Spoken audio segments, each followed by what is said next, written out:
স্বামী বলে বিবি তুমি চলে যেও না, এবার থেকে খাটবো বেশি অভাব হবে না। বিবি বলে ওদের বাড়ির বউগুলো সব সুখী, সারা গায়ে পরে আছে সোনার গহনা দেখি।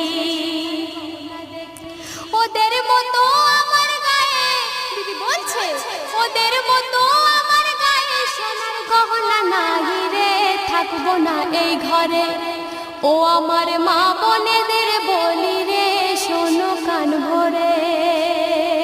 বিবি এই কথা শুনে স্বামী বিবিকে কি বলছে শুনুন। গরিব আমি খেটে খাই, কোথায় আমি পাবো, কেমন করে সোনার গহনা কিনে তোমার দেব।